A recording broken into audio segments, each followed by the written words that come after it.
What is up, everybody? Ginger Daily number 16. Are we on 16? I think we're on 16. Today we're back at it with more subscriber analysis. This is going to be really nice too. Somebody in the comment section of, I believe it was the Falco versus Yoshi analysis I recently did a couple videos back, if you guys want to check that out, asked for some Falco versus Sheik analysis. And this is going to be some decently high level Falco versus Sheik, which I'm excited to get into. We have Dark Atma versus Dr. Jones. Dr. Jones, one of my mods, one of my good friends. I would consider him a good friend. I'm excited to watch this one. I've only seen Dr. Jones play, I believe, a couple of times. So I'm excited to watch. We're analyzing from a Falco perspective, just so everybody knows. I know I said Dark Atma first, but this is subscriber analysis, so we're doing the Falco perspective here. And we're on Yoshi's story, game 2 after starting out on Battlefield. I respect the start on Battlefield. I do the same thing. I actually recently played Dark Atma at Big House, I believe. I think I had to play Dark Atma to make it out of pools. And I beat him 2-0, and I think we did both games on Battlefield. So yeah, I don't think it's like an impossible stage or something. It's actually a pretty good stage in the matchup. I won't talk about it for too long, though. Let's break it down and get into the interactions. I don't mind the Yoshi's counterpick, by the way. I actually think it's fine. Mango does a similar thing a lot of the times if, like, he doesn't want to go to Stadium or FD. I think it's probably a pretty good counterpick after that, too. So, yes, let's get into it. Side platform position here. What I would like to see is a short hop off fast fall laser. So you land about here and you pressure the Sheik to have them stop charging their initial needles, and then you can take space if they jump. Here's the thing. You shoot this laser, and if they jump needle to charge to avoid the laser, then you pressure their landing with a short hop up air or a jump shine. So let's see what actually happens here. Okay. So you drop down laser. He does the exact jump that I talked about. I have not watched this before. That makes me seem like Nostradamus or whatever. But it's just like a Sheik thing, because obviously if you shoot a short hop laser, that's like something that I might want to do. So you drop down laser, and this is just taking more time to get to the ground than before. And this would have been good if he dropped through immediate, but you have to think there's like no Sheik in the world that's just going to immediate drop through. I know I talk about the beginning situations a lot, but I really think it's like decently valuable to establish like momentum moving forward. So short hop off laser that's going to hit the side platform and fast fall get to the ground. If he jumps over, then you can actually get there in time to pressure. And you still do. Look at this. That's actually very, very nice. Is that you still manage to get there in time. I like that you pressure the landing. When you aggress on side platform, I want this to be very clear. If Sheik is jumping up, not even full hop, but short hop, and you are able to aggress to pressure the landing, that's when you want to go for the aggression on the side platform. If they're sitting there crouching on the platform, or if they're shielding on the platform, going aggressive there is much more of a risk. This should signal to you that like you have the ability to move in and actually pressure them pretty effectively.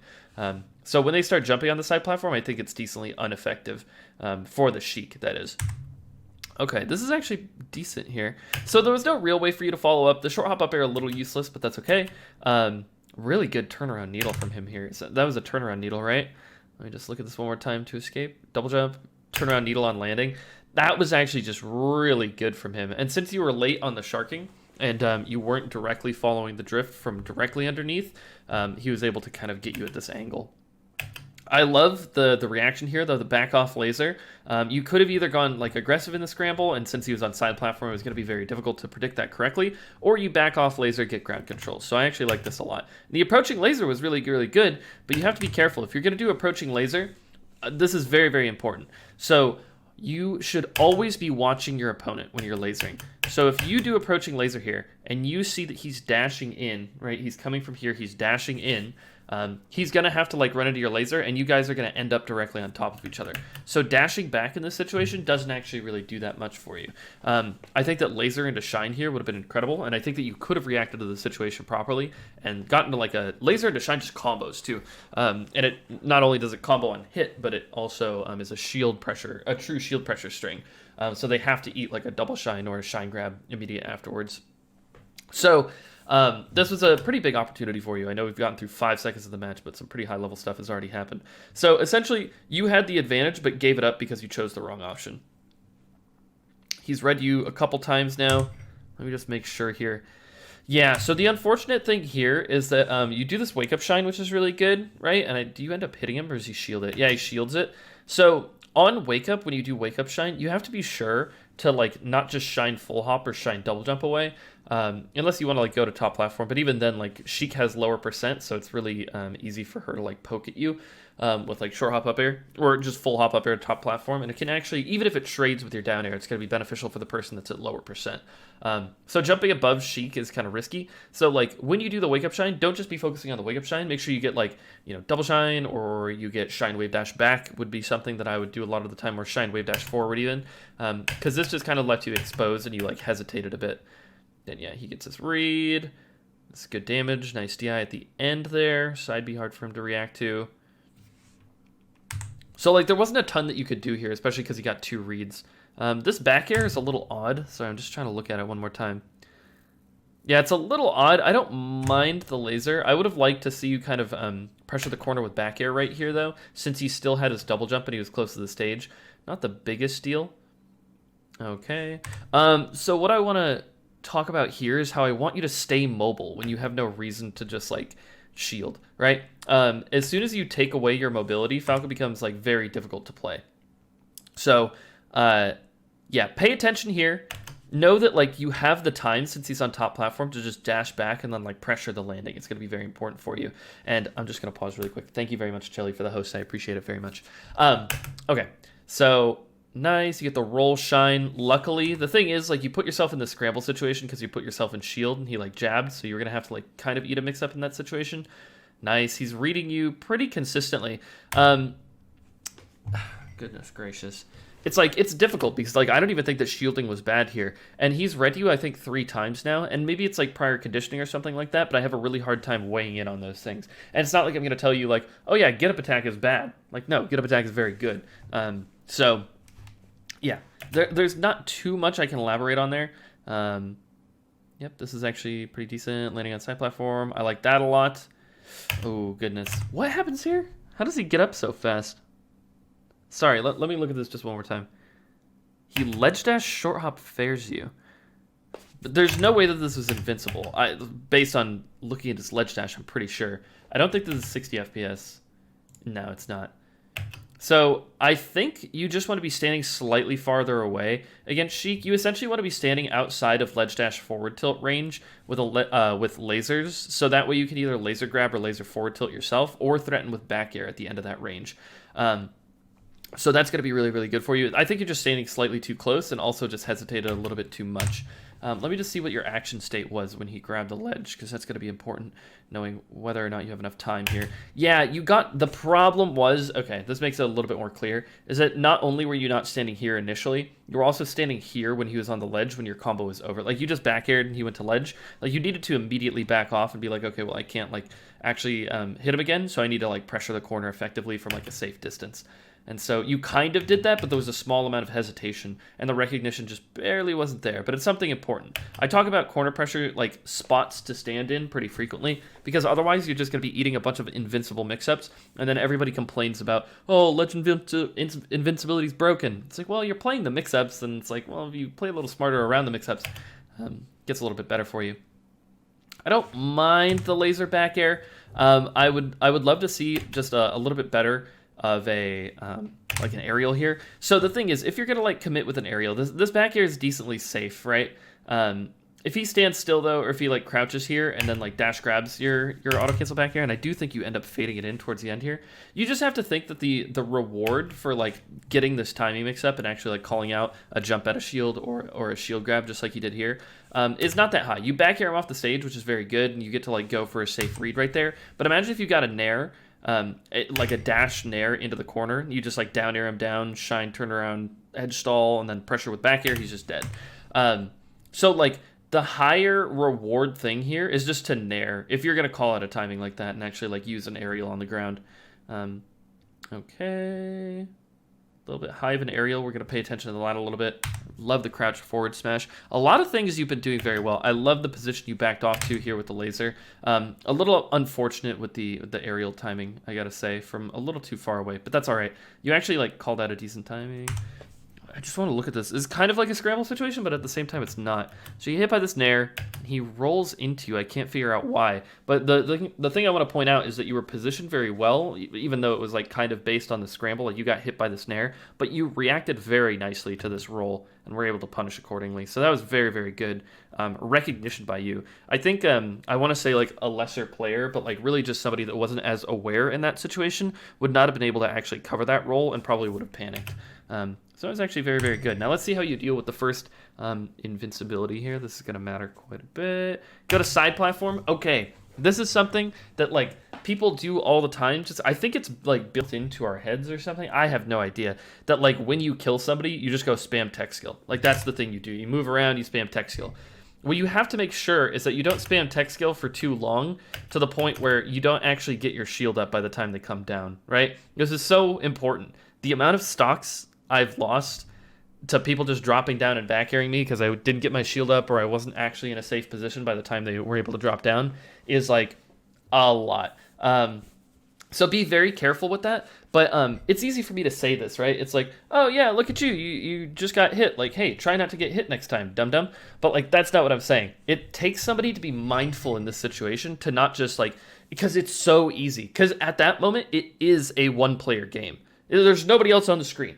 Nobody else on the screen. It's just you. And you're like, oh, cool. I get to practice tech skill. Oh, God, he's coming down from the thing, right? So, like, instead, be like, okay, well, he's going to be coming down with his invincibility. All I have to do is, like, think about this situation. I don't want to get hit by this, blah, blah, blah, right? So being mindful in those situations where it seems like you don't have to be, I think is really, really important. Because, like, look at you now. You're, like, in the corner. You're at a higher percent than him. He's getting a lot of damage. He reads you again. That could have been a kill. You do double laser from the ledge. Okay. So, like, all this happened. I want you to understand that the momentum of the situation happened because you got fared and, like, didn't actually get your shield up in the time that you thought. But you were buffering shield, so I'm sure that you were trying to. And, like, now you're buffering shield after you got hit, so you're not exactly sure what to do in this situation. And it's difficult because you're not faced off the platform, so if you get knocked down, you're going to, like, tumble out here. So, like, what do? Do you shield drop? You don't have much shield health here. It's like, oh, God, this is a scary situation. So you full hop. I actually, like, completely understand this, right? But you try to, like, take too much out of the situation. You're like, hey, I got out of this situation. I'm going to try to hit him. What you should be thinking is, hey, I got out of this situation. Let's get back to neutral. I'm not at that high of a percent. I'll tack on a little bit more. He won't be able to ASDI down on my stuff. I can still abuse my crouch cancel on his tilts and things. Like, he's going to have to play some difficult mix-ups. If he plays patient on the side platform, I'm going to play patient back. All you got to do is get back into neutral. If you escape a bad situation, consider that an opportunity to get back to neutral, especially against good players who understand that you don't actually have enough time to hit them by doing such a high aerial like this or something, right? Who are just going to, like, wait for you. It's a very high-level thing to do. And then the double laser was a little ill-informed. Let me just look at this really quick. Because, like, yeah, he read you again. There's not a lot to say there. Double lasers were late. That's a problem about this, too, is that double lasers were a little late here, so you didn't actually have, like, invulnerability at all on, like, the startup of the first one, even. So, like, yeah, if you're gonna, you just have to do a ledge option, like, with your ledge invincibility. It's a little slow. Consider on Yoshi's doing the high laser land on the side platform. It's very, very, very good. Practicing that is extremely helpful. And he gets a really nice edge card there. Not a ton for you to do, but just, I mean, you just have to recognize that, like, oh, this whole situation happened because you cornered yourself and didn't have enough time. There were two separate instances where you didn't have enough time. The time where you were spamming tech skill and he hit you before you got away from his invincibility, and then when you finally escaped the scramble with a very good option, full hop, right? Sheik has a very hard time chasing full hop. Or any character has a hard time chasing Falco's full hop. So you disengage from the situation, but you attempt to re-engage with not enough time again. So don't be grasping at things so frequently. Get him to the ground. I know you can play these ground mix-ups. I just saw you laser dash dance. I saw you laser aerial. I know you can, like, do this. So this is the difficult stuff, or I should say that is the difficult stuff for people to deal with. It doesn't matter if you're Dr. Jones. It doesn't matter if you're Mango. It doesn't matter if you're, like, the newest player to ever touch a controller. If you can, like, do 6 different ground mix-ups, laser dash back, dash in nair, laser into immediate late approach, down air, like, just, like, have 6 mix-ups or something and force those on the ground. It's incredibly hard for people to predict. It's so hard for people to deal with. It doesn't, like, Dark Atma just doesn't have perfect defense or something. Even if he did, you have to, like, play mix-ups. So, like, try to get back to the ground. Try to control that ground game, because that's where, like, you're going to get those really effective hits. Okay. So a little bit of a tech flub here, moving to top platform. In the heat of the moment, it can be difficult to execute certain things like this, but obviously top players are going to like be able to pressure it in this kind of situation. He actually tech flub and it didn't matter, which is really unfortunate. I actually like that option quite a bit. Okay. All right, this happens to work out for you, but I want you to see like what could have happened and what maybe should have happened too. I actually don't even mind this back air that you do here. A full hop nair would have been pretty similar, but the back air is nice. Now, I would love to see you grab the ledge here. Shine turnaround up B to the ledge. If you hit Sheik off stage far enough away that they like have to burn their double jump, grabbing the ledge is a great way to get extra, nearly guaranteed damage. You either get guaranteed damage or you get ledge control again. So, like, grabbing the ledge here with Shine Turn up B would have been excellent. And, like, let's say he even tries to do this fair. You just back air him and then he's dead. Like, this was a very bad decision. Oh, he didn't do a fair. Sorry. It looked like the start up a fair. So he does these kneels, goes low. You end up grabbing the ledge late, but, like, if you had grabbed the ledge a lot sooner, you could have pressured this recovery option so much harder.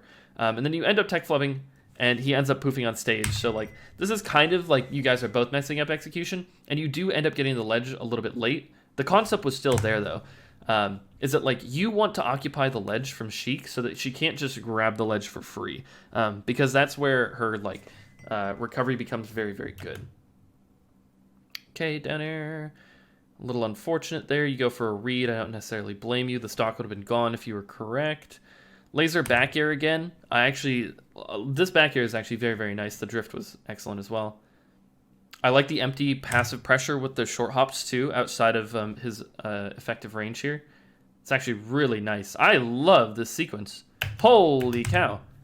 I love everything you're doing. This is what I'm talking about, Dr. Jones. This is good. Okay, if I took this away, the player cams and the stuff at the bottom, I could, like, literally go back right here. I could press play from here and have it just show the game feed, and this could be like any top 100 player. That was extremely nice. I love the passive pressure, the tomahawk that you did. I think could have been slightly more effective with maybe like a shine grab. The fadeaway aerial was excellent though. It was very good. So I want you to recognize this is your strength, is like the ground game. And where does Falco succeed against Sheik? The ground game. Like, you just have to force this situation as often as possible. And the cool thing about Falco is that you get to play your game plan more than any other character. So many other characters get bullied around by different characters in different situations and end up having to play their game and, like, they're on the back foot. Falco's constantly, like, on his footing. If he's getting thrown off the stage, it's because he chose to do an early aerial into the corner and he's getting back thrown, right? And it's like, well, you know, Falco had an option. He could have done a mix-up here. Very, very rarely does Falco get pushed. And it's like, okay, well, you know, Falco has to really back off here. Like, Falco can't do what he wants. He has to, like, completely respect the other character's options. Some of the more stalemate situations are like that, like when, like, Martha or Sheik are on side platforms and, like, Sheik isn't jumping or anything. They're just, like, shielding on side platform. It's like, well, okay, this is difficult to deal with. Or, yeah, they're just, like, Jigglypuff jumping around for no reason where you can't hit her. It's like, okay, well, you kind of, like, have to play their game, but at the same time, it's like no game is even being played. Which is why a lot of times you'll hear me like, oh, this person doesn't want to play the game with me. Okay, so this is all very nice. I just want you to recognize he read you so hard here. You can react, I believe, to the high early short hop down air fadeaway, but the timing was very nice from you. I'm not sure if this was a read or a reaction from him, but regardless, he probably should have been prepared to pressure a little bit harder even after this. Because the fadeaway aerial was very nice, but, like, you have to realize, when you land right here, he can't hit you with anything out of shield, as long as you hold your ground here. So you could have, like, done dash back pivot laser really fast, or you could have done, like, forward tilt from here, another short hop aerial, potentially, like, a shine that might hit, like, the side of a shield or something like that. I don't know, man. It's just really, really good. But then he, like, super reads you, I guess, with this forward tilt, which is very nice by him. Reads that too. You down smash, attempting to spot dodge. Here's the thing. So, at the end, so here's your tech in place animation, right? So at the very end of your tech in place animation, there is a 4-frame window where you can buffer a spot dodge with control stick. And I say buffer as if it's like some big thing, like you hold it, but you can press it within a 4-frame window and you will get a spot dodge. And that'll prevent you not only from never getting a down smash, because that's what the C stick is. It's you pressing C stick frame perfectly as you're getting up from the wake up. But it also makes your spot dodge faster. If you do a buffered spot dodge with the C stick coming up from a tech, you actually have to put up your shield for 1 frame, then start your spot dodge. If you do this buffered technique like I'm talking about with the control stick, then you don't put up your shield at all, you just go straight into spot dodge. So it's actually faster, it makes it difficult for your opponent, and all that. So consider that, it'll help stop these down smashes from happening. This did work, but like, I don't know, he messed up. No, we see such a big advantage squandered. This, it's been bothering me so much because I've been doing so much analysis recently. You like got a free hit and you like chose to do something that didn't matter. There are so many people I've been analyzing for that get all of the openings and squander the opportunities. Like, oh god, this is a straight up you down smash. Watch this, you down smash, dash, wave dash, dash back, grab ledge. He is totally screwed. He's like too far off the stage to just be able to use his double jump and air dodge, so he is forced to up B. He can no longer wall jump either because he's too far away from the stage. You grab ledge, regular get up here, and he is just dead. Just dead. Dr. Jones says, I wanted to turn around laser in the air to grab the ledge. Super dumb, but that's what I wanted. That makes some sense, and I'm glad that I'm glad that you had the idea of, I'm supposed to grab the ledge in this situation. But, oh goodness. Simplicity is what makes... oh man, I don't know if I even want to necessarily say this. I was going to say that simplicity breeds consistency. And I guess it does. The thing is, I really love complexity and difficult things. But one of the reasons why the top 5 players of all time are the top 5 players of all time is that they keep it simple. It might seem like they're doing some crazy complicated stuff, but in reality, it's like, you know, Mango's not doing the hardest things in the world. Armada never did anything that was very hard. Leffen does some hard things. Mango does some hard things. Hungry Walks, I mean, his execution is amazing, but he's not doing that difficult of things, right? And so they are so simple with their outplays, they're so simple with their execution, that like they end up being insanely consistent. So just be thinking like, okay, well, if I just get to the ledge, I have all the time in the world. I don't have to do something fancy. I'm just going to do the thing that I know I can't mess up. You get to the ledge, you regular get up, he's just dead. But unfortunately, you don't really get there in time. You down smash, he's able to umps tech. Is this the same standing position that was wrong last time? Yeah, so I've talked about this before in previous analysis. So when people are on the ledge, why are you dash dancing?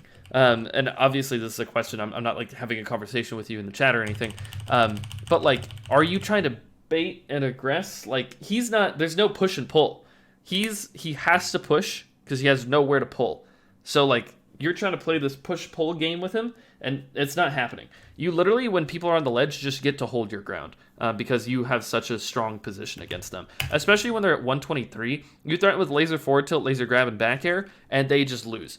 Like, that's the way that the game works. You just threaten with back air, laser forward tilt, laser grab, and they lose the game. If you grab them, you throw them off stage, you regular get up down tilt, they're dead. Forward tilt, same situation. Obviously, back air, they just die. So, like, it's very important that you don't like waste the frames that you have in your movement economy to like do these sorts of things, because it left you vulnerable, and then he gets one read and now you're dead. It's like, I just want to showcase, or I just want to say that like an average level Sheik probably would not have killed you for doing this, but like when you're playing against somebody that's very good, you have to like respect the good player option, right? It's like, well, he hit the ledge dash forward tilt. Oh, dang, he did a very good down smash in the corner. And like, yeah, your recovery could have been better here, and your DI could have been better on the down smash or whatever. And so like your defense could have improved. But I just want to say that like, you know, when you're playing against somebody high level like Dark Atma, who's like previously top 100, I'm not sure if he was top 100 this year. Sorry, no disrespect to Dark Atma, Binion. But, like, yeah, people are going to kill you off of this sort of thing. And what I want you to notice is that, like, the risk is just inherently higher when you're playing against higher level players. That's just how it goes. Their punish game is just almost always better than the average person you're playing against. So you have to, like, force better, more effective, more meaningful situations for yourself more consistently. Okay, a little bit of a tech flip there. Yeah, that was really nice by him. Okay, let's just check this out real quick. Okay, movement very slow from the platform, but that's okay. That's just like execution practice character control. Okay, what I was about to say when you did this dash attack is that I don't want you to be greedy for the kill. So you do this dash attack, but I love that you back off, shoot some lasers, get this very nice laser nair, grab the ledge, clank with the poof. Excellent. Very good. Very good. You were on the brink of getting 3-stocked here. I know it didn't look like it because he was at 130, but like if you dash attacked, imagine a world, and this is not that far off from this world. You dash attack, you jump in laser because he rolled, or you try to chase him with an aerial because he rolled, and you don't actually have enough time, and you end up getting hit. But instead, you play your great ground game, you end up hitting him on his descent from the top platform, and things go well for you. It's like when you play to your strengths, good things happen. Very fast wavelengths on the side platform, by the way. This is actually just very good. Unfortunately, it looks like maybe necessarily you haven't practiced this back air off of it because you missed your L cancel. So it's very important to like practice certain movement sequences. So if you're going to be doing this waveland, practicing it with the back air is actually very, very important. I had a situation where I was shielding with my back turned, like this, like literally on Falco or whatever. I had my back turned on the platform. And I did a waveland off back air into center stage, and I missed the L cancel. And Sammy was like, "Oh, that was a really good idea, but you missed your L cancel." And I was like, "Yeah, here's the reason I missed that L cancel, Sammy, is that I've never done that before." And he was like, "Oh, well, yeah, obviously, you should just go practice that waveland off back air." And it occurred to me that like, I've practiced wavelanding off of platforms a million times, but like, have I practiced it doing fast fall back air into L cancel? No. So maybe going and practicing those sorts of little movement sequences, if you like go back and like you messed up that waveland top platform, it's like, okay, well, look at the point in which you jumped from your full hop and entered double jump, and like from that point, are you able to like consistently do it? Be comfortable with all of the different heights and all the different situations. Playing the ground game. I love the wave dash back shine, by the way. It's a decent shine to pressure the side platform. Fly Guy's getting in the mix. Love the laser grab as well. This is very good. Good stuff. Back air. Love the shield. He actually flubs a little bit here. You probably should have eaten a little bit more pressure than you did. Oh, you just got to keep it simple. You just got to keep it simple. You grab ledge. Oh, no. I think you just wanted to jump up and then fast fall down and then grab the ledge again. And then this happened, which is a little unfortunate. All of this has been very, very good up until this point, by the way. I swear to God, you are very good at the ground game. It all just makes sense when I watch you. Very unfortunate. Nice timing on that back air. Okay, be careful of the illusion of aggression coming from this top platform. When you're on top platform, this signifies to the other person that they need to be right here, outside of your range, otherwise they're going to eat a mix-up for standing right here. And no top player ever just hangs out right here and lets you back air them. This is, if you go watch old sets of me versus Rishi and Laud, I try to hit with this back air all the time, and it doesn't work. So what I do, counter meta, is instead of wavelanding off here, I dash short hop, and then I fast fall through platform aerial into the corner as far as I can. And nobody's ready for that because they don't want to stand here. So that's just an idea. But like, oh, you could have gotten grabbed or tilted or shield poked or whatever here. So be careful, because it is like kind of quick, but no top player is going to let you just do that for free. Love the aerials. Unfortunately, he grabs your jab there. Nice, nice. I swear to God. Okay, I'm going to compliment you one more time. Is that like, when you start playing the ground game, you like caught him here, you started like up a shield pressure sequence. I think jabbing the backside of the shield isn't even that bad of an idea. Although him at 87, you probably should have been shining here. But that's okay. Like, you wave dash out a shield excellently, and you come in with an aerial cross up, and then you like hit him with a separate aerial. Like, this was all very good. You get him to the ground. Laser forward tilt was excellent. Like, I swear to God, you're doing very good things on the ground. Very nice waveland again. Unfortunately, the Shy Guy got in the way. A little bit of hesitation again, though, and it seems like you're about to miss this ledge dash to kill yourself, huh? Actually, Randall might be here. No. Oh, Randall was 0.5 seconds away. That's okay. So, maybe practicing execution there. I actually like the attempted shine on a shield here as well, but I think he was still invincible, which is unfortunate. Yeah. And then again, look at the space that we're attacking. Look at the space that you're threatening here, Dr. Jones. You jump up. This is another situation where you could have like shine wave dash down or something, right?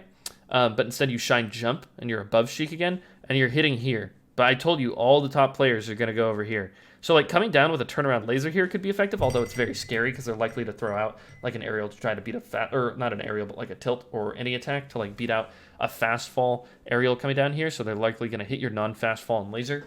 But like people just try to bait in the corner all the time when Falco jumps in this situation, because, I mean, that's just kind of the effective thing for them to do.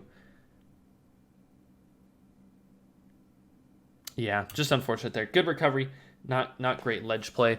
Your double lasers were decent, but like mix in a couple other things. Your double lasers were fine. Your wave landing on the side platform was fine as well.